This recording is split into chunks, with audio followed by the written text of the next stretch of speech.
Hello दोस्तों, नमस्कार। स्वागत है आप सभी का दिशा एकेडमी के यूट्यूब चैनल पर। दोस्तों, आज हम लेकर आए हैं आप सभी के लिए भारतीय इतिहास के 25 अति महत्वपूर्ण प्रश्न। दोस्तों, इतिहास के इन प्रश्नों में अधिकांश अभ्यर्थी एग्ज़ाम में गलत उत्तर टिक कर देते हैं, जिससे उनका चयन रुक जाता है। आज हम उन 25 महत्वपूर्ण प्रश्नों की श्रृंखला में लेकर आए हुए हैं जो कि एग्ज़ाम में अभ्यर्थियों को काफ़ी समस्या देखने को मिलती है। तो आज के इस प्रश्न सेशन के अंतर्गत शुरू करेंगे हम 25 अति महत्वपूर्ण प्रश्न। तो वीडियो के अंत तक बने रहिएगा। इससे पहले जो लोग हमारे चैनल पर नए हैं वो चैनल को सब्सक्राइब कर लें, वीडियो को लाइक कर दें, अपने दोस्तों में ज़्यादा से ज़्यादा शेयर कर दें और अपने कमेंट हमें भेजना ना भूलें। तो चलिए शुरू करते हैं आज का वीडियो। आज के वीडियो में हम देखते हैं 25 अति महत्वपूर्ण प्रश्न भारतीय इतिहास के, जिसमें दक्षिण भारत के प्राचीन राजवंशों से संबंधित भी कुछ महत्वपूर्ण प्रश्नों को शामिल किया गया है। तो आज का हमारा पहला प्रश्न है कि 12वीं शताब्दी के आरंभ में दिल्ली पर किसका शासन था। ऑप्शन है तोमर वंश, खिलजी वंश, सैयद वंश और तुगलक वंश। तो जब हम बात करते हैं 12वीं शताब्दी के आरंभ में, तो दिल्ली पर तोमर वंश का शासन था और तोमर वंश के शासक अनंगपाल को दिल्ली का संस्थापक कहा जाता है। किसे कहा जाता है? अनंगपाल को दिल्ली का संस्थापक कहा जाता है। ठीक है, तो इसका सही उत्तर हो जाएगा ऑप्शन ए। तोमर वंश पर दिल्ली 12वीं शताब्दी के आरंभ में दिल्ली पर तोमर वंश का अधिकार था और इसका संस्थापक कौन था? संस्थापक था अनंगपाल। ठीक है, वही अगर हम तोमर वंश के अंतिम शासक की बात करते हैं, अंतिम शासक, तो इस वंश का अंतिम शासक तेजपाल द्वितीय था। तेजपाल द्वितीय, तेजपाल द्वितीय इस वंश का अंतिम शासक था। तोमर वंश उत्तर पश्चिम भारत में राजपूत जाति की एक शाखा थी, जो कि राजस्थान, दिल्ली के क्षेत्र में, अजमेर के क्षेत्र में शासन करती थी। तो 12वीं शताब्दी के आरंभ में दिल्ली पर किसका अधिकार था? तोमर। ऑप्शन सही हो जाएगा ए, तोमर वंश। ठीक है, चलिए अगला प्रश्न देखते हैं। अगला प्रश्न है, जयचंद के विश्वासघात के कारण पृथ्वीराज चौहान की पराजय हुई। कालांतर में जयचंद कहाँ और कब मारा गया? ठीक है, यहां लिख लीजिएगा, कब मारा गया, कब मारा गया। ठीक है, कब मारा गया। ऑप्शन है तराइन 1192, चंदावर 1194, कन्नौज 1194, उपयुक्त में से कोई नहीं। तो जब हम बात करते हैं जयचंद की, तो जयचंद पराजित हुआ था चंदावर के मैदान में 1194 में। 1194 ईस्वी में मोहम्मद गौरी, कन्नौज के शासक, जयचंद पर आक्रमण करने के लिए भारत आया था। यानी जयचंद कहाँ का शासक था? कन्नौज का शासक था। कन्नौज और इटावा के बीच चंदावर नामक स्थान पर, कन्नौज और इटावा के बीच में चंदावर नामक स्थान पर गौरी और जयचंद के बीच युद्ध हुआ। इस युद्ध में जयचंद पराजित हुआ और मारा गया। कन्नौज के राठौर वंश का शासक, जो कि जयचंद था, जयचंद किस वंश का था? राठौर वंश का शासक था। ठीक है, तो राठौर वंश के शासक जयचंद को पराजित करके इसको मोहम्मद गौरी ने चंदावर के युद्ध 1194 में पराजित करके मारा। वहीं अगर हम बात करें तराइन के द्वितीय युद्ध की, तो तराइन का द्वितीय युद्ध 1192 में लड़ा गया। 1192 में मोहम्मद गौरी और पृथ्वीराज के बीच, इसमें पृथ्वीराज पराजित हुआ था। लेकिन इस युद्ध से पहले पृथ्वीराज चौहान ने राजपूत शासकों से सहायता मांगी थी, जिसमें जयचंद ने पृथ्वीराज चौहान का साथ देने से मना कर दिया था, क्योंकि पृथ्वीराज चौहान ने जयचंद की पुत्री संयोगिता का अपहरण किया था और इस पुरानी दुश्मनी के कारण जयचंद ने पृथ्वीराज चौहान का साथ देने से मना कर दिया था। अंततः पृथ्वीराज चौहान पराजित हुए 1192 में तराइन के द्वितीय युद्ध में। और इसके बाद चंदावर के युद्ध में 1194 में जयचंद को पराजित करके मोहम्मद गौरी ने मार दिया। जयचंद राठौर वंश का शासक था। ठीक है, तो उत्तर सही हो जाएगा बी, चंदावर 1194 में जयचंद मारा गया मोहम्मद गौरी के द्वारा। ठीक है, अगला प्रश्न देखें। अगला प्रश्न, निम्न में से कौन से वंश ने भारत के दक्षिण भाग पर शासन नहीं किया?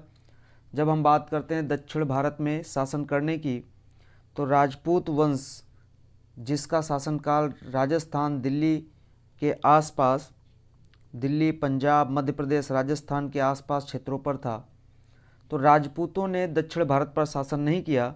वहीं अगर हम बात करें 7वीं से 12वीं शताब्दी के बीच चेर, पांड्य और चोल राजवंशों ने दक्षिण भारत पर शासन किया। अगर हम राजपूत राजवंशों की बात करें तो 7वीं से 12वीं शताब्दी के बीच अनेक राजपूत वंशों ने उत्तर भारत पर शासन किया था, जिसमें से राष्ट्रकूट वंश, चालुक्य वंश, चौहान वंश, चंदेल वंश, परमार वंश, गहड़वाल वंश आदि प्रमुख राजवंश आते हैं। तो 7वीं से 12वीं सदी में राजपूतों ने उत्तर भारत पर शासन किया था। कहाँ पर शासन किया था? उत्तर भारत पर शासन किया। और इसमें अनेक राजपूत राजकुल थे, जिसमें चंदेल, परमार, चौहान, गढ़वाल, राष्ट्रकूट, चालुक्य इत्यादि राजवंश थे। चेर, पांड्य और चोल ये 3 प्रमुख राजवंश थे जिन्होंने 7वीं शताब्दी से लेकर 12वीं शताब्दी तक दक्षिण भारत पर शासन किया, जिसमें सबसे ज़्यादा दिनों तक शासन करने वाला चोल शासनकाल था। तो निम्न में से कौन सा वंश भारत के दक्षिण भाग पर शासन नहीं किया था? राजपूत वंश, ऑप्शन सही हो जाएगा सी। ठीक है, चलिए अगला प्रश्न देखते हैं। अगला प्रश्न है, पाल साम्राज्य भारत के किस हिस्से से संबंधित है? तो पाल साम्राज्य भारत के पूर्वी हिस्से से संबंधित है। किस हिस्से से संबंधित है? पूर्वी हिस्से से संबंधित है। पाल साम्राज्य मध्यकालीन भारत का एक महत्वपूर्ण राजवंश था, जिसने लगभग 750 से लेकर के 1174 ईस्वी तक शासन किया। 1174 ईस्वी तक शासन किया। इस साम्राज्य की स्थापना, या हम कह सकते हैं इसका संस्थापक जो था वो गोपाल था। कौन था? गोपाल।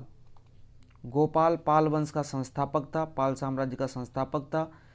इनकी जो राजधानी हुआ करती थी ये मुंगेर हुआ करती थी, मुंगेर। इस वंश का महानतम शासक की अगर हम बात करते हैं तो इस वंश का महानतम शासक धर्मपाल था। कौन था? धर्मपाल महानतम शासक था, जिसने बिहार में विक्रमशिला विश्वविद्यालय की स्थापना की थी। विक्रमशिला, ठीक है, विक्रमशिला विश्वविद्यालय की स्थापना किसके द्वारा की गई थी? धर्मपाल के द्वारा। तो धर्मपाल इस वंश का सबसे महानतम शासक था। ठीक है, तो पाल साम्राज्य जिसने 750 से लेकर के 1174 ईस्वी तक शासन किया, इसका संस्थापक गोपाल था। इनकी राजधानी मुंगेर हुआ करती थी। इस वंश का सबसे प्रतापी शासक धर्मपाल था, जिसने विक्रमशिला विश्वविद्यालय की स्थापना की। इनका साम्राज्य पूर्वी भाग में बिहार में फैला हुआ था। राजधानी क्या थी? मुंगेर। तो ऑप्शन सही हो जाएगा बी, पूर्वी। अगला प्रश्न देखें। अगला प्रश्न है, पाल वंश का संस्थापक कौन था? तो अभी इससे पहले हमने व्याख्या की, पाल वंश का संस्थापक कौन था? गोपाल था। ठीक है, लगभग 750 ईस्वी में गोपाल ने इस वंश की स्थापना की थी। और अगर हम गोपाल के शासनकाल की बात करें तो 750 से लेकर के लगभग 770 ईस्वी तक गोपाल ने शासन किया। 20 वर्षों तक शासन किया गोपाल ने। ठीक है, और इसने एक नवीन नगर की स्थापना की थी जिसका नाम था ओदंतपुरी। ये क्वेश्चन भी पूछा जा सकता है, ओदंतपुरी नगर की स्थापना किसने की थी? तो ओदंतपुरी नामक नगर की स्थापना की, और वहीं पर एक बिहार शरीफ में मठ भी बनवाया। इसके साथ साथ ओदंतपुरी विश्वविद्यालय की स्थापना भी इसी के द्वारा की गई थी। ठीक है, तो ओदंतपुरी नगर एवं विश्वविद्यालय की स्थापना गोपाल ने स्वयं करवाई थी। गोपाल पाल वंश का संस्थापक था। इनकी राजधानी मुंगेर हुआ करती थी। मुंगेर वर्तमान बिहार का क्षेत्र और पश्चिम बंगाल के क्षेत्र में आता है। ठीक है, तो पाल पूर्वी क्षेत्र में शासन करते थे, गोपाल इसका संस्थापक था। ओदंतपुरी विश्वविद्यालय और नगर की स्थापना इसी के द्वारा की गई थी। ठीक है, ये दोस्तों अति महत्वपूर्ण प्रश्न है, साथ में नोट्स बनाते जरूर चलिएगा, एग्जाम में भारी मात्रा में यहाँ से प्रश्न देखने को मिलते हैं। ठीक है, चलिए अगला प्रश्न देखते हैं। अगला प्रश्न है, निम्नलिखित में से कौन सा शिव मंदिर चोल शासकों के संरक्षण में नहीं बनाया गया था? तो जब हम बात करते हैं चोल शासन काल के मंदिरों की, तो चोल शासन काल के मंदिरों में नटराज मंदिर जो चिदम्बरम में है, पलाईवन्नाथर मंदिर तंजावर का, और बृहदेश्वर मंदिर जिसको गंगाईकोंडा मंदिर भी कहा जाता है, गंगाईकोंड चोलपुरम में स्थापित है। ये 3 मंदिर चोल शासकों के द्वारा बनवाए गए थे। वहीं जब हम गोंडेश्वर सिन्नार मंदिर की बात करते हैं तो इसकी स्थापना 12वीं सदी में यादव वंशी शासक राजकुमार राजगोविंद के द्वारा कराई गई थी। तो हम कह सकते हैं गोंडेश्वर मंदिर की स्थापना 12वीं सदी में यादव वंश के शासक राजगोविंद के द्वारा कराई गई थी। किसके द्वारा? राजगोविंद। और कहीं कहीं किताबों में राजकुमार राजगोविंद भी देखने को मिलता है। तो राजगोविंद के द्वारा गोंडेश्वर मंदिर सिन्नार की स्थापना यादव वंश के शासक के द्वारा कराई गई थी। शेष जो मंदिर हैं इनकी स्थापना नटराज और पलाईवन्नाथर मंदिर, बृहदेश्वर मंदिर, ये चोल शासकों के द्वारा बनवाया गया था। गोंडेश्वर मंदिर की बात करें तो गोंडेश्वर मंदिर महाराष्ट्र राज्य के नासिक जिले में सिन्नार तालुका के अंतर्गत एक शिव मंदिर स्थापित है, जो कि यादव वंश के राजगोविंद के द्वारा निर्माण कराया गया था। तो सही उत्तर हो जाएगा बी, गोंडेश्वर मंदिर चोल शासकों के संरक्षण में नहीं बनवाया गया था। अगला प्रश्न देखें। अगला प्रश्न है हमारा, महादेवपुरम के चेर साम्राज्य में बोली जाने वाली संभावित भाषा क्या थी? तो महोदयपुरम के चेर साम्राज्य में बोली जाने वाली जो भाषा थी वो मलयालम थी। कौन सी थी? मलयालम। चेर साम्राज्य की स्थापना 10वीं शताब्दी में दक्षिण पश्चिमी प्रायद्वीपीय हिस्से में की गई थी, जो कि वर्तमान के केरल क्षेत्र में आता है। वर्तमान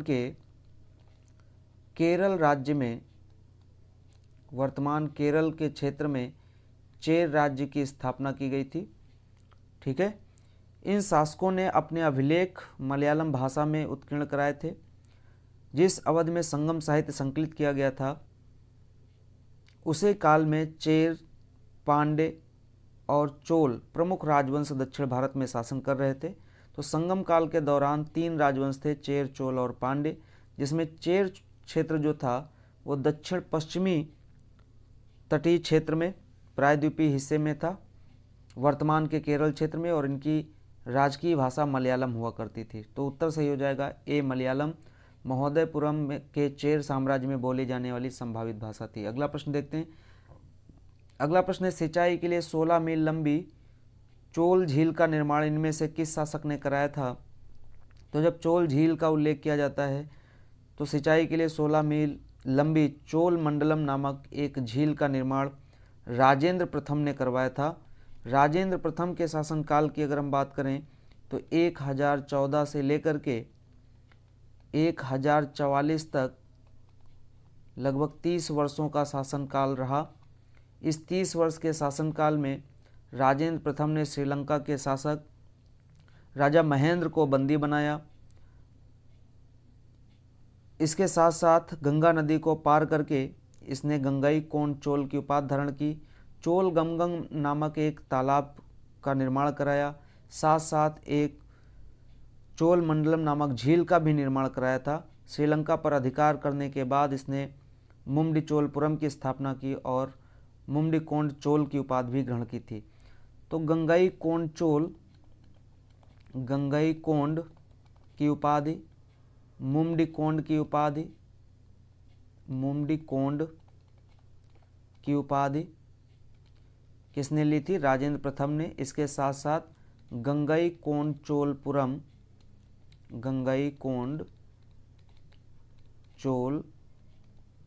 नगर की स्थापना की। गंगाईकोंड चोलपुरम नगर की स्थापना की। इसके साथ साथ चोल गंगम नामक एक तालाब बनवाया, चोल गंगम,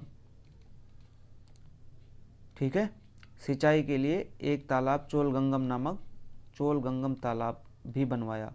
गंगा नदी को पार करने वाला प्रथम शासक था चोल साम्राज्य का राजेंद्र प्रथम। ठीक है, 1014 से लेकर 1044 तक इसका शासन रहा। गंगा नदी को पार करने के बाद गंगईकोंड चोल की उपाधि धारण की। श्रीलंका पर शासक महेंद्र को पराजित करके मुमडिकोंड चोलपुरम नगर की स्थापना की और मुमडिकोंड की उपाधि धारण की। गंगईकोंड चोलपुरम नगर की स्थापना की। चोल गंगम तालाब बनवाया था राजेंद्र प्रथम। चोल वंश का सबसे प्रतापी शासक था राजेंद्र प्रथम। ठीक है, तो ऑप्शन सही हो जाएगा बी, राजेंद्र प्रथम। अगला प्रश्न देखें। अगला प्रश्न है, कौन सा साहित्य संगम साहित्य के रूप में प्रसिद्ध है? जब हम बात करते हैं संगम साहित्य की, तो तमिल भाषा में लिखे गए प्राचीन साहित्यों को संगम साहित्य कहा जाता है। क्या कहा जाता है? संगम साहित्य किसे कहा जाता है? तमिल भाषा में, मुख्य रूप से किस भाषा में लिखे गए? तमिल भाषा में लिखे गए साहित्यों को संगम साहित्य के नाम से जाना जाता है। इन परिषदों का जो आयोजन किया गया वो पांड्य राजाओं के संरक्षण में किया गया। पांड्य राजाओं के संरक्षण में इनका आयोजन किया गया और इसका मुख्य उद्देश्य था संगम काल के कवियों और लेखकों की रचनाओं का अवलोकन करना। जो अपनी रचनाओं को प्रकाशित करना चाहते हैं उनकी रचनाओं को प्रकाशित करना। मुख्य रूप से संगम काल में संगमों का आयोजन जो पांड्य राजाओं के द्वारा किया गया उसका उद्देश्य था। पांड्यों की राजधानी मदुरै थी। मदुरा या मदुरई इनकी राजधानी हुआ करती थी और इसी वजह से तीनों संगम का आयोजन मदुरई में किया गया। अगर हम बात करें प्रथम संगम की, तो प्रथम संगम जो आयोजित किया गया वो मदुरई में और इसकी अध्यक्षता की थी अगत्तियार ने। किसने किया था? अगत्तियार ने इसकी अध्यक्षता की थी। ठीक है, दूसरे संगम की अगर बात करें तो अलवई में, मदुरई के निकट अलवई नामक स्थान पर, जिसका दूसरा नाम कपाटपुरम भी देखने को मिलता है। कपाटपुरम नामक स्थान पर दूसरी संगम साहित्य का आयोजन किया गया। इसकी भी अध्यक्षता अगत्तियार ने की थी। इसमें तोल्कापियम नामक एक प्रसिद्ध ग्रंथ लिखा गया। तोल्कापियम जिसको तमिल साहित्य का व्याकरण ग्रंथ भी कहा जाता है, तोल्कापियम। ठीक है, तृतीय संगम का आयोजन जो हुआ, तृतीय संगम का आयोजन वो मदुरई में पुनः हुआ और इसकी अध्यक्षता जो की थी वो नक्कीरर के द्वारा की गई थी, नक्कीरर के द्वारा। और इसमें मुख्य रूप से 3 पुस्तकों का विमोचन किया गया, जिसमें पत्तुपातु,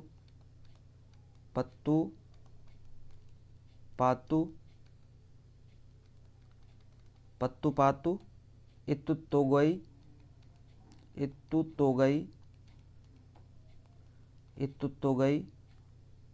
और पदिनेन कील कड़क्कु।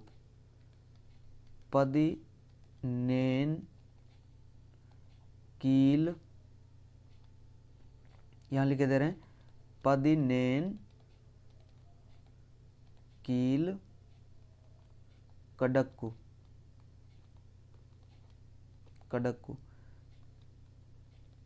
तो पदिनेन कील कड़क्कु, इत्तुत्तोगई, पत्तुपातु, ये 3 साहित्यों की रचना की गई तीसरे संगम में। इसके आयोजन किया गया था मदुरई में। दूसरे की आयोजन अलवई कपाटपुरम में हुआ, जिसकी अध्यक्षता अगत्तियार ने की थी। तोल्कापियम नामक ग्रंथ लिखा गया। प्रथम संगम साहित्य का आयोजन मदुरई में किया गया, अगत्तियार ने अध्यक्षता की थी। इसमें किसी भी रचना को संकलित नहीं किया गया था। तृतीय की अगर हम बात करें तो इसकी अध्यक्षता की थी नक्कीरर ने। ठीक है, तो कौन सा संगम साहित्य के रूप में प्रसिद्ध था? तमिल साहित्य। ऑप्शन सही हो जाएगा कौन सा? तमिल साहित्य। ठीक है, ऑप्शन ए तमिल साहित्य। अगला प्रश्न देखें। अगला प्रश्न है, चोल अभिलेखों के अनुसार जैन सभाओं को दान में दिए जाने वाली भूमि को क्या कहा जाता था?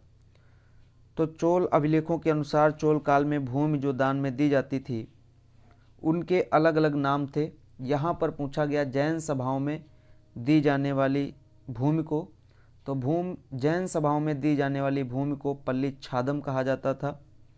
वहीं वेलामनवंगाई की बात करें, वेलामनवंगाई की, ये गैर ब्राह्मण या हम कह सकते हैं किसान स्वामी की भूमि थी। किनको दिया जाता था? जो गैर ब्राह्मण होते थे, ऐसे किसानों को ये जमीन दी जाती थी। ठीक है, गैर ब्राह्मणों को ये भूमि दी जाती थी। वहीं अगर हम बात करें शाला भोग की, तो शाला भोग विद्यालय के रख रखाव के लिए, ये विद्यालय के निर्माण के लिए दी जाती थी। ब्रह्मदेव की अगर हम बात करें तो ब्राह्मणों को दी जाने वाली उपहार में जो भूमि होती थी उसको ब्रह्मदेव कहा जाता था। तो इस तरीके से वेलामनगाई गैर ब्राह्मण किसानों को शाला भोग विद्यालय के निर्माण के लिए, पल्ली छादम जैन सभाओं को दान दी जाने वाली भूमि थी, ब्रह्मदेव ब्राह्मणों को दी जाने वाली भूमि थी। इसके अलावा एक भूमि थी जिसको देवदान कहा जाता था। देवदान, देवदान मुख्य रूप से किसी मंदिर को उपहार में दी जाने वाली भूमि होती थी। मंदिर को दी जाने वाली भूमि को देवदान कहा जाता था। ठीक है, तो वेलामनगाई गैर ब्राह्मण किसानों को शाला भोग विद्यालय के निर्माण के लिए या रखरखाव के लिए,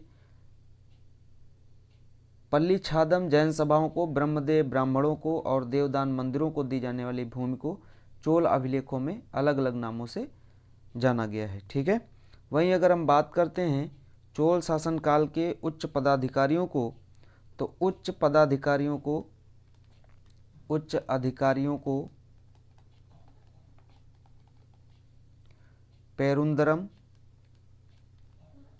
पेरुंदरम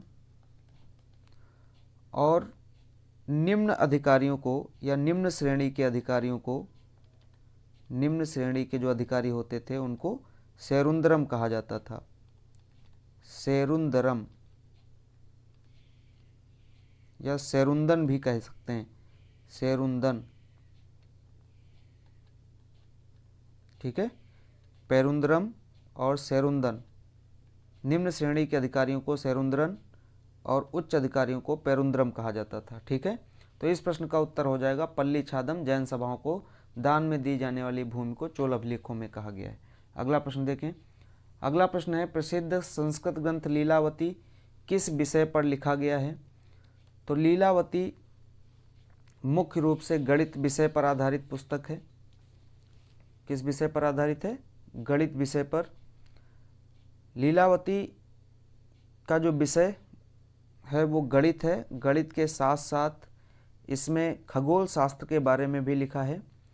लीलावती जो पुस्तक है वो भास्कर के द्वारा लिखी गई पुस्तक है। किसकी रचना है? भास्कर द्वितीय की रचना है। भास्कर द्वितीय की रचना है लीलावती। ठीक है, तो सही उत्तर हो जाएगा ऑप्शन सी। अगला प्रश्न देखें। मालविकाग्निमित्रम पुस्तक किसने लिखी है? तो मालविकाग्निमित्रम, अगर हम प्राचीन साहित्य में, प्राचीन इतिहास में महत्वपूर्ण पुस्तक और उनके लेखकों की बात करें तो भारवी की पुस्तक का नाम किराता अर्जुनियम है। किराता अर्जुनियम ये भारवी की पुस्तक है। दांडी की अगर हम पुस्तक की बात करें तो 10 कुमार चरितम,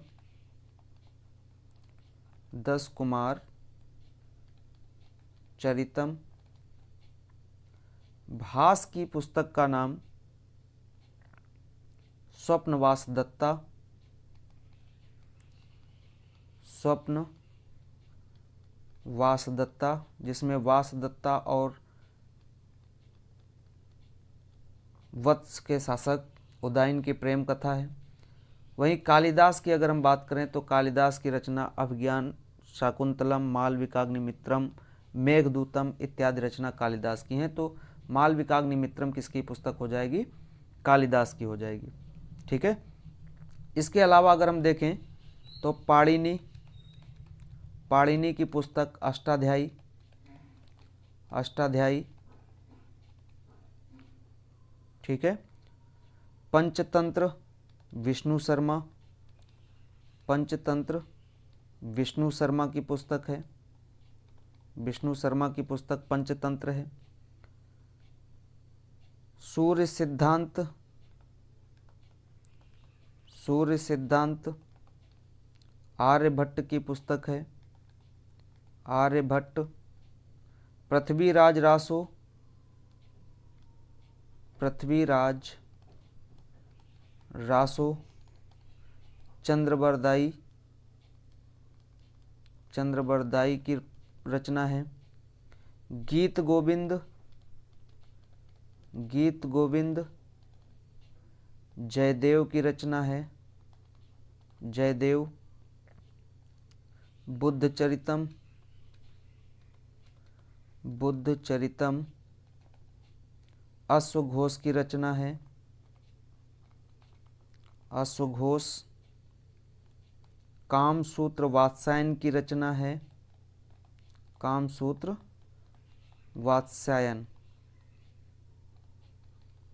तो इस तरीके से ये कुछ प्राचीन इतिहास में महत्वपूर्ण साहित्य ग्रंथ हैं, जिसमें भारवी किरातार्जुनीयम, दांडी की 10 कुमार चरितम, भास की स्वप्नवास दत्ता, पाणिन की अष्टाध्यायी, विष्णु शर्मा की पंचतंत्र, आर्यभट्ट की सूर्य सिद्धांत, चंद्रबरदाई की पृथ्वीराज रासो, जयदेव की गीत गोविंद, अश्वघोष की बुद्ध चरितम, कामसूत्र वात्स्यायन की रचना है। इसके अलावा रामायण वाल्मीकि, महाभारत वेदव्यास, महाभास पतंजलि, रघुवंशम कालिदास, अभिज्ञान शाकुंतलम कालिदास। ठीक है, तो ये प्रमुख प्राचीन किताबें हैं जो एग्जाम की दृष्टि से बहुत इंपॉर्टेंट हैं। तो यहाँ पर प्रश्न था मालविकाग्निमित्रम पुस्तक के लेखक कौन है, तो ऑप्शन डी सही हो जाएगा, कालिदास। चलिए अगला प्रश्न देखते हैं। अगला प्रश्न है कादंबरी के लेखक कौन है। तो कादंबरी के लेखक बाणभट्ट हैं, ऑप्शन डी सही हो जाएगा, बाणभट्ट कादंबरी के लेखक हैं। ठीक है, इन्होंने हर्षचरित की भी रचना की है। अगर हम बात करें बाणभट्ट की, कादंबरी के साथ साथ हर्षचरित, हर्षचरित नामक पुस्तक भी बाणभट्ट की रचना है। ठीक है, और ये कादंबरी मुख्य रूप से संस्कृत साहित्य का एक महान आख्यायिका है। रचनाकार जो है बाणभट्ट हैं, तो ऑप्शन सही हो जाएगा डी। अगला प्रश्न देखें। विशाख दत्त द्वारा लिखित मुद्रा राक्षस कौन सी भाषा में है। तो मुद्रा राक्षस 4वीं शताब्दी की एक पुस्तक है जो कि संस्कृत भाषा में लिखी गई है। किस भाषा में लिखी गई है, संस्कृत भाषा में। एक ऐतिहासिक नाटक है जिसमें चाणक्य और चंद्रगुप्त की राजनीतिक सफलताओं का विश्लेषण किया गया है। इस ऐतिहासिक नाटक का रूपांतरण, हिंदी रूपांतरण या हिंदी में अनुवाद भारतेंदु हरिश्चंद्र ने किया है। तो मुद्रा राक्षस मुख्य रूप से संस्कृत में लिखी है, जिसमें कौटिल्य और चंद्रगुप्त मौर्य के बारे में परिहास लिखा हुआ है, या उनकी राजनीतिक सफलताओं के बारे में लिखा हुआ है। मुद्रा राक्षस मौर्य वंश के बारे में जानकारी देने वाली एक महान पुस्तक है। ठीक है, मुख्य रूप से संस्कृत भाषा में लिखी हुई है। इसका अनुवाद, हिंदी अनुवाद जो किया गया, अनुवाद हिंदी में जो किया गया वो भारतेंदु हरिश्चंद्र के द्वारा किया गया, भारतेंदु हरिश्चंद्र के द्वारा किया गया। ठीक है, तो कौटिल्य और चंद्रगुप्त के बीच राजनीतिक सफलताओं का वर्णन मुद्रा राक्षस में देखने को मिलता है, जो कि विशाख दत्त की रचना है, मुख्य रूप से संस्कृत भाषा में लिखी हुई है, और इसका हिंदी अनुवाद जो किया गया है वो भारतेंदु हरिश्चंद्र के द्वारा किया गया है। ठीक है, अगला प्रश्न देखें।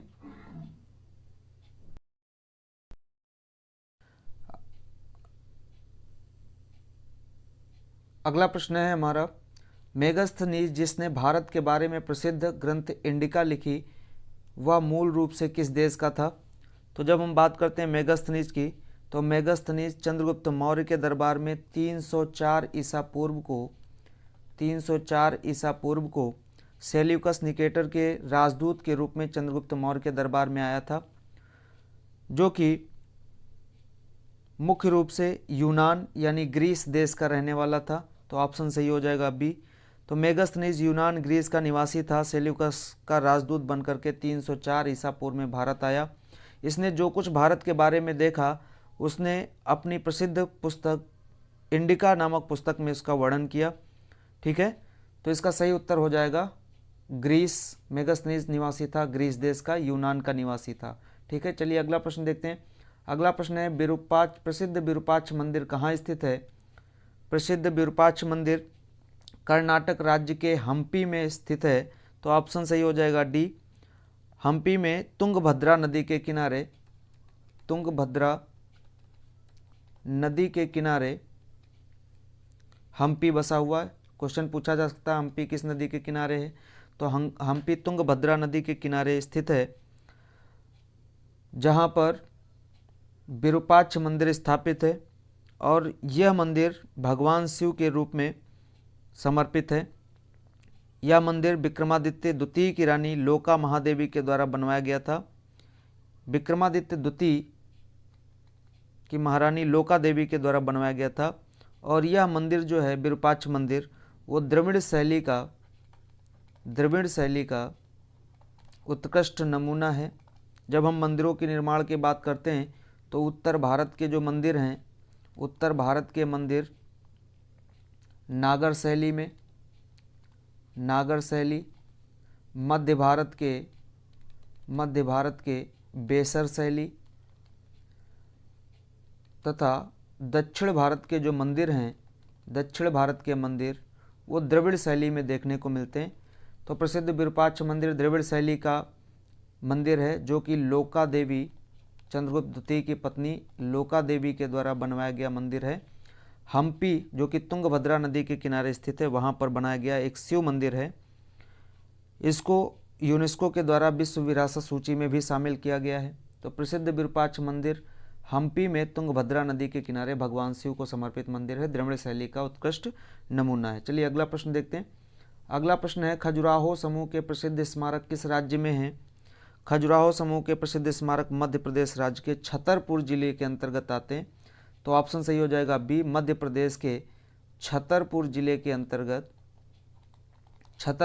के अंतर्गत खजुराहो समूह के मंदिरों का निर्माण देखने को मिलता है, जिसमें 900 ईस्वी से लेकर के 1130 ईस्वी के मध्य, 900 ईस्वी से 1130 ईस्वी के मध्य चंदेल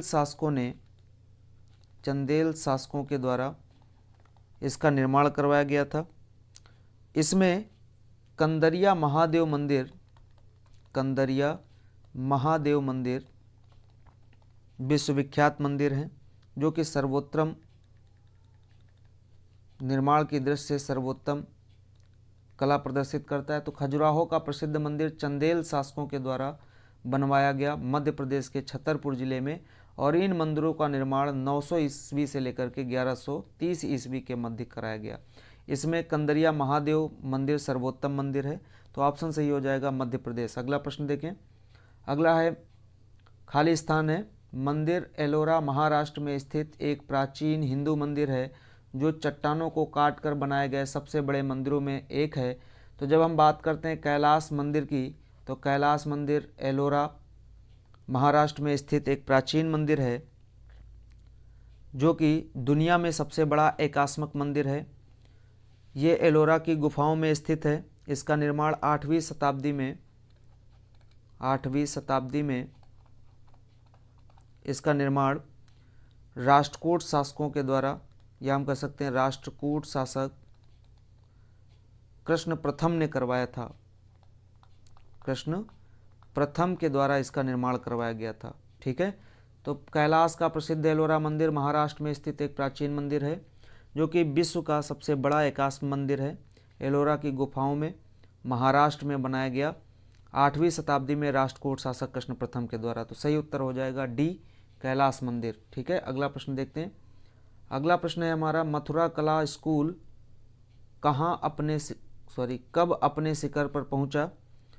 तो ये हो जाएगा कब अपने शिखर पर पहुंचा। ठीक है, मथुरा कला स्कूल। जब हम बात करते हैं मथुरा कला शैली की, तो कुषाण वंश के शासनकाल में, यानी कुषाण वंशी शासकों के शासनकाल में मुख्य रूप से 2 कलाओं शैलियों का विकास देखने को मिलता है। एक उनकी राजधानी पेशावर के क्षेत्र में जिसको गांधार कला शैली, और दूसरी राजधानी मथुरा के क्षेत्र में जिसको हम मथुरा कला शैली की बात करते हैं तो मथुरा कला शैली का विकास मथुरा के आसपास क्षेत्र में देखने को मिलता है। मथुरा कला शैली कुषाण वंश में अपने सर्वोच्च शिखर पर थी। इसमें लाल बलुए रंग के पत्थर का प्रयोग किया जाता था, लाल बलुए पत्थर का प्रयोग किया जाता था। वहीं अगर हम गांधार कला शैली की बात करें तो काले या स्लेटी रंग के पत्थर का प्रयोग किया जाता था, काले स्लेटी रंग के पत्थर का प्रयोग किया जाता था। तो मथुरा कला शैली लाल बलुए पत्थर का प्रयोग किया जाता था। इसमें आदर्शवादी कला और सौंदर्य को प्रधानता दी गई। मूर्तियों को भारी भरकम कपड़े से ढक दिया जाता था। इस कला के अंतर्गत देवी देवताओं की मूर्तियों को भौमिकता के रूप में दिखाया गया। मथुरा कला में सभी धर्मों के देवी देवताओं की मूर्तियां बनी हैं। जैसे अगर हम बात करें मथुरा कला शैली में तो भगवान कृष्ण की, विष्णु और सर्वाधिक जो मूर्तियां देखने को मिलती महात्मा बुद्ध की। इसके साथ साथ दुर्गा, शिव, गणेश आदि की भी मूर्तियां देखने को मिलती हैं। लेकिन सर्वाधिक मूर्तियों की अगर हम बात करते हैं तो वो मथुरा कला शैली के द्वारा ही बनाई गई हैं। ठीक है, तो कुषाण वंश में दो कला शैलियाँ देखने को मिलती हैं, मथुरा कला शैली और गांधार कला शैली। पेशावर के क्षेत्र में गांधार कला शैली, जहाँ पर काले स्लेटी रंग के पत्थर का प्रयोग किया गया। वहीं मथुरा के क्षेत्र में जो कला शैली विकसित हुई उसको लाल बलुए पत्थर से बनाया गया, जिसमें सभी देवी देवताओं, सभी धर्मों के देवी देवताओं की प्रतिमाएं देखने को मिलती, जहाँ पर उनके वस्त्रों में भौमिकता भी दिखाई गई है। आध्यात्मिकता के साथ में, आध्यात्मिकता के साथ में भौमिकता भी देखने को मिलती और उनके पहनावे को भी सुशोभित किया गया है। तो मथुरा कला स्कूल कब अपने शिखर पर था? तो ऑप्शन हो जाएगा ऑप्शन डी, कुषाण काल में। अगला प्रश्न देखें। अगला प्रश्न है, भारत में नवपाषाण काल गुफा चित्रकारी कहाँ देखने को मिलती है? तो भारत में नवपाषाण काल की गुफा चित्रकारी लगभग 7000 ईसा पूर्व से गुफा चित्रकारी मध्य प्रदेश के रायसेन जिले में भीमबेटका से देखने को मिलते हैं। भीमबेटका गुफा से सबसे प्राचीन चित्रकारी देखने को मिलता है, जिसमें मानव शरीर ढकने के लिए पशु चर्म, पत्तों और छालों का प्रयोग करता था। इसके साथ साथ इस काल ने उसने वस्त्र बनाने भी सीख लिए थे। इसी की चित्रकारी से देखने को मिलता है कि पहली बार मनुष्य ने इसकी चित्रकारी में लाल और हरे रंगों का भी प्रयोग किया था, यानी वस्त्रों को रंगने के लिए इस चित्रकारी में लाल और हरे रंगों की शुरुआत भी हुई। तो लाल और हरे रंगों का प्रयोग सबसे पहले भीमबेटका की चित्रकारी में ही देखने को मिलता है। ठीक है, तो भारत में नवपाषाण काल की गुफा चित्रकारी भीमबेटका से देखने को मिलती है, जो कि मध्य प्रदेश के रायसेन जिले के अंतर्गत आता है। रायसेन जिले के अंतर्गत भीमबेटका आता है। तो सही उत्तर हो जाएगा भीमबेटका डी। अगला प्रश्न देखें। अगला प्रश्न है, प्रागैतिहासिक काल की चित्रकारी वाली प्रसिद्ध पंचमुखी गुफा निम्नलिखित में से किस जिले में स्थित है? तो प्रागैतिहासिक काल की चित्रकारी वाली प्रसिद्ध पंचमुखी गुफा उत्तर प्रदेश के सोनभद्र जिले में स्थित है। ऑप्शन सही हो जाएगा सी। अगर हम बात करें सोनभद्र जिले की प्रसिद्ध पंचमुखी गुफा की तो ये विंध्याचल और कैमूर श्रेणियों में स्थित है। लगभग 250 चट्टानों को कला पेंटिंग यहाँ देखने को मिलती है, जिसमें लक्ष्मण, पंचमुखी, काव्वा खो और लखमा की गुफा के आश्रयों को पेंटिंग के रूप में उल्लेखित किया गया है। तो प्रागैतिहासिक काल की चित्रकारी वाली प्रसिद्ध पंचमुखी गुफा उत्तर प्रदेश के सोनभद्र जिले में स्थित है। चलिए अगला देखते हैं। अगला प्रश्न है, मोहम्मद गौरी ने किस वर्ष पृथ्वीराज तृतीय से पराजित हुआ? यानी मोहम्मद गौरी किस वर्ष पृथ्वीराज तृतीय से पराजित हुआ था? तो जब हम बात करते हैं मोहम्मद गौरी की, तो मोहम्मद गौरी ने सबसे पहले 1175 में भारत पर आक्रमण किया, मुल्तान पर सबसे पहला आक्रमण किया मुल्तान पर। इसके बाद में 1178 में दूसरा आक्रमण किया। इसके बाद में अगर हम बात करते हैं पृथ्वीराज तृतीय से, तो पृथ्वीराज तृतीय से मुख्य रूप से 2 युद्ध लड़े। हालांकि कई युद्धों में ये पराजित हुआ था, लेकिन प्रमुख 2 युद्ध 1191 का प्रथम तराइन युद्ध तथा दूसरा युद्ध जब आता है तो 1192 का तराइन का द्वितीय युद्ध। ये 2 युद्ध मोहम्मद गौरी और पृथ्वीराज तृतीय के बीच हुए, जिसमें से 1191 के युद्ध में पृथ्वीराज तृतीय विजयी हुआ था और मोहम्मद गौरी पराजित हुआ था। एक सैनिक की सहायता से जान बचाने में कामयाब रहा। इसके बाद 1192 में दोबारा पुनः से आक्रमण किया और मोहम्मद गौरी विजयी हुआ, जिसके बाद में दिल्ली पर अधिकार हो गया मोहम्मद गौरी का। तो 1191 में मोहम्मद गौरी पराजित हुआ था पृथ्वीराज तृतीय से, उत्तर सही हो जाएगा बी। अगला प्रश्न देखते हैं। अगला प्रश्न है अभिज्ञान शाकुंतलम किताब के लेखक कौन है। अभी इससे पहले हमने चर्चा किया था, अभिज्ञान शाकुंतलम के लेखक कौन है, कालिदास हैं। अगला प्रश्न देखें, विक्रम संवत प्रारंभ हुआ था। ऑप्शन दिया हुआ है 57 ईसा पूर्व, 78 ईस्वी ईसा पूर्व, 57 ईस्वी और 78 ईस्वी। तो जहाँ यहाँ पर दोस्तों अक्सर कन्फ्यूजन होता है ईस्वी और ईसा पूर्व में। तो विक्रम संवत की अगर प्रारंभ की बात करते हैं तो 57 ईसा पूर्व को विक्रम संवत की शुरुआत हुई थी और इसकी शुरुआत सम्राट विक्रमादित्य के द्वारा की गई थी लगभग 57 ईसा पूर्व को।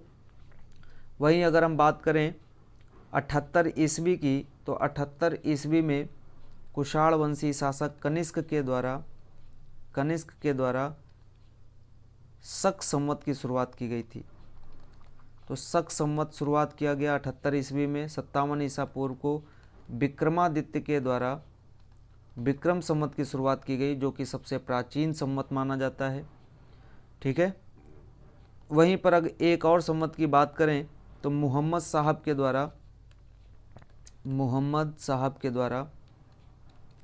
साहब इस्लाम धर्म के संस्थापक और पैगंबर मोहम्मद साहब के द्वारा लगभग 622 ईस्वी को हिजरी संवत के रूप में प्रारंभ किया गया था, हिजरी संवत के रूप में।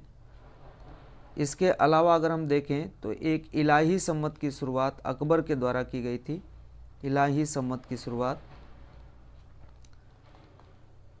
अकबर के द्वारा की गई थी। किसके द्वारा की गई थी? अकबर के द्वारा की गई थी। वहीं गुप्त संवत की शुरुआत अगर हम बात करें, गुप्त संवत की शुरुआत तो चंद्रगुप्त प्रथम के द्वारा की गई थी। चंद्रगुप्त प्रथम के द्वारा की गई थी। ठीक है। तो चंद्रगुप्त प्रथम के द्वारा गुप्त संवत की शुरुआत की गई, मोहम्मद साहब के द्वारा हिजरी संवत शुरुआत किया गया, अकबर के द्वारा इलाही संवत, कनिष्क ने शक संवत, विक्रमादित्य ने विक्रम संवत की शुरुआत की थी। ठीक है। चलिए अगला प्रश्न देखते हैं। अगला प्रश्न है खगोलविद वराहमिहिर और कवि कालिदास किसके दरबार का हिस्सा थे। तो जब हम बात करते हैं खगोलविद वराहमिहिर और कवि कालिदास की, तो ये चंद्रगुप्त विक्रमादित्य या चंद्रगुप्त द्वितीय के राज दरबारी हुआ करते थे। चंद्रगुप्त विक्रमादित्य समुद्रगुप्त के उत्तराधिकारी थे। चंद्रगुप्त द्वितीय के अन्य नामों की अगर हम बात करें तो देवगुप्त, देवराज,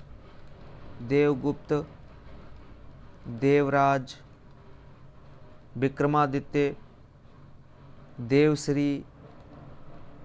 देवश्री, परम भागवत इत्यादि उपाधियों से जाना जाता है विक्रमादित्य को। चंद्रगुप्त के दरबार में 9 विद्वानों की मंडली निवास करती थी, जिसमें कालिदास, धनवंतर, छपड़क, अमर सिंह, शंकु, बेताल भट्ट, घटकरपर, वराहमिहिर, वरुच रहते थे। तो खगोलविद वराहमिहिर और कवि कालिदास विक्रमादित्य के दरबार में रहते थे। तो दोस्तों ये थे आज के हमारे भारतीय इतिहास के 25 अति महत्वपूर्ण प्रश्न। उम्मीद करते हैं आप सभी को समझ में आए होंगे। अगले वीडियो के माध्यम से हम पुनः आपके समक्ष उपस्थित होंगे जीके जीएस के 25 महत्वपूर्ण प्रश्नों के साथ। तब तक के लिए बने रहिएगा दिशा एकेडमी के साथ। नमस्कार, धन्यवाद।